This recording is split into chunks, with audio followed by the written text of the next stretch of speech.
Gouvernance, insertion et formation agricole et rurale dans la province de la Chopo, c'est le nouveau projet financé par la France via l'Agence française de développement en collaboration avec la Belgique.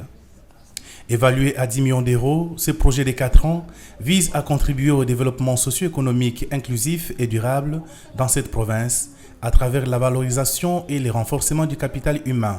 Pour nous, c'est un secteur, c'est un domaine qui est important malgré la richesse des terres arables. Il y a à peine 10% de terres arables exploitées. Et le secteur agricole, est un des principaux secteurs d'activité du pays. Donc, il va de soi qu'il est primordial pour nous d'être présents sur ce secteur-là. Ce projet envisage toucher chaque année 1500 apprenants et 200 membres du personnel. Un accent particulier sera mis sur les communautés locales et les associations paysannes. Ce programme est un programme de formation-insertion.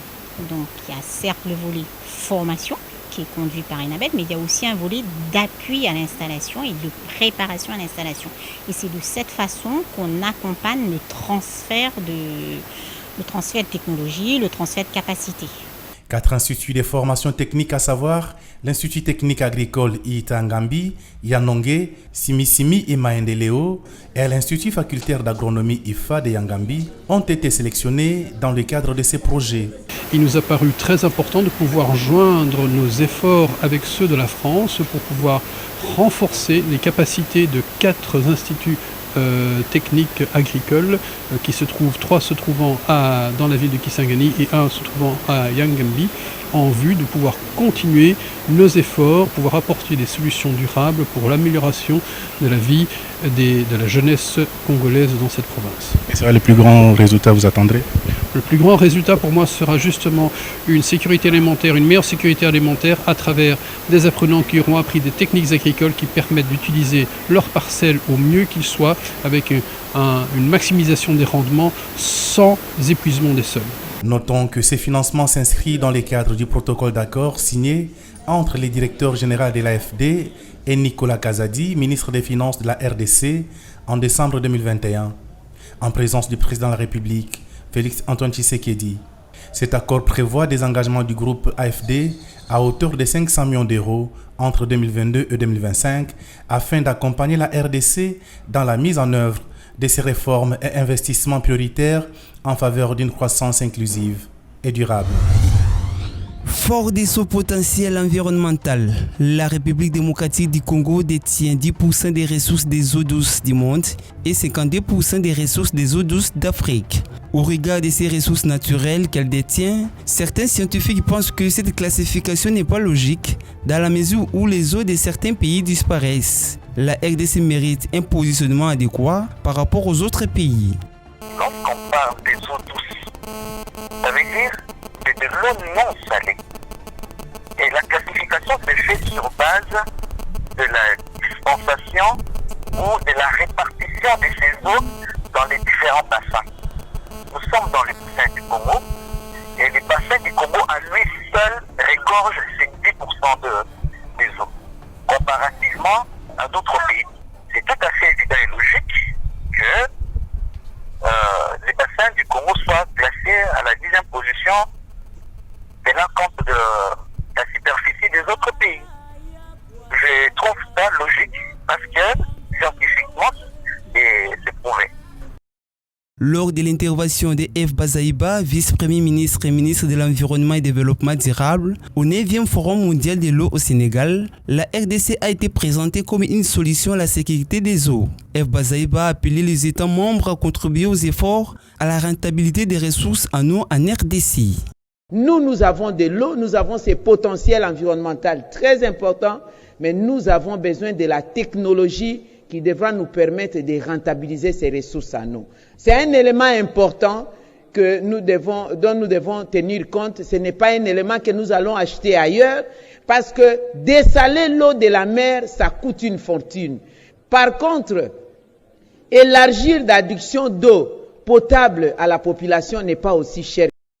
Signalons que ce forum mondial de l'eau qui se tient à Dakar, capitale du Sénégal, réunit plusieurs autorités de l'Afrique subsaharienne. Débuté le 22 de ce mois, ce forum prendra fin le 27 mars 2022. Le nombre de cas de tuberculose qu'enregistre ce jour l'hôpital général de référence de Kikwit dans la province du Kwilu. À l'occasion de la célébration de la Journée mondiale de la lutte contre la tuberculose, le gouvernement central a, à travers le ministre de la Santé, Hygiène et Prévention, le Dr Jean-Jacques Mbungani, choisi le Kwilu pour sensibiliser sur cette maladie. Dans la RDC, nous sommes 4e dans le poids des malades. Et donc, ce qui a fait que le chef puisse choisir notre province, la prise en charge, elle est correcte. Et ce qui fait que lors de son speech, il a insisté encore sur la clinique mobile qui peut dépister de proche en proche.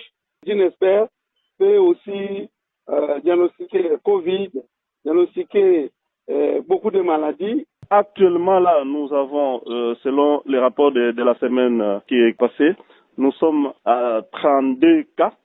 La tuberculose, une tueuse silencieuse, est certes grave mais facile à guérir quand le diagnostic est fait à temps.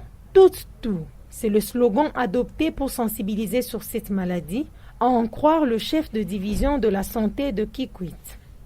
Oui, c'est vrai que la tuberculose, c'est une maladie que tu connais bien, elle est contagieuse, grave, mais guérissable, et surtout que les médicaments sont gratuits.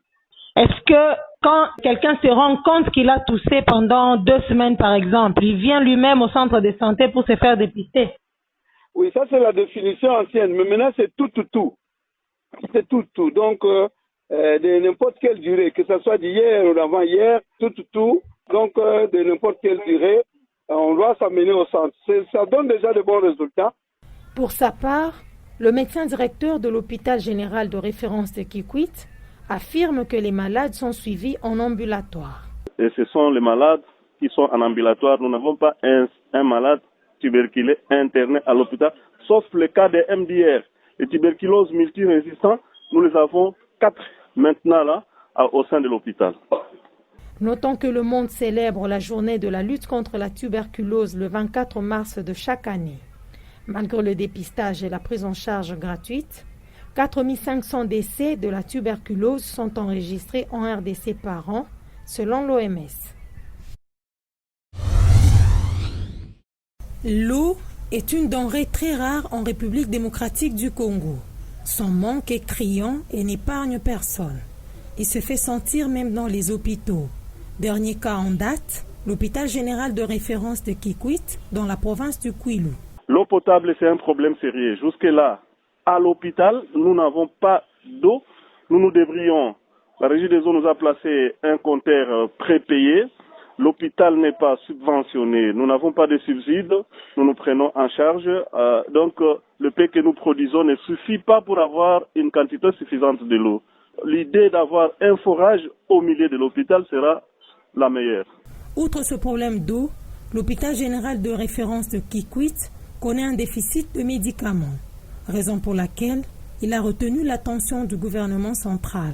Jeudi 24 mars 2022, le ministre de la Santé publique, Hygiène et Prévention, le Dr Jean-Jacques Mbungani, a remis un lot de médicaments à cet hôpital au cours de sa visite dans le Kwilu. Mais le besoin, il est un besoin continuel.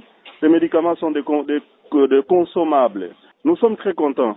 Au moment où vous êtes en train de nous appeler, nous sommes en train de faire le déballage. Parce que le ministre nous a laissé le colis hier et en voyant la quantité, nous pouvons dire que c'est une quantité qui va vraiment aider la population de Kikwit et ses environs. Notons que l'hôpital général de référence de Kikwit est installé dans la zone de santé nord. Il a une capacité d'accueil de 284 lits avec un effectif de 621 agents, dont 160 médecins et 305 infirmiers. Une responsabilité énorme du gouvernement, d'où la nécessité de desservir cet hôpital en eau. L'eau, c'est la vie, dit-on. Étant un lieu qui redonne la vie, un hôpital ne peut en aucun cas en manquer. L'épidémie de choléra ne cesse de secouer la majeure partie de la République démocratique du Congo.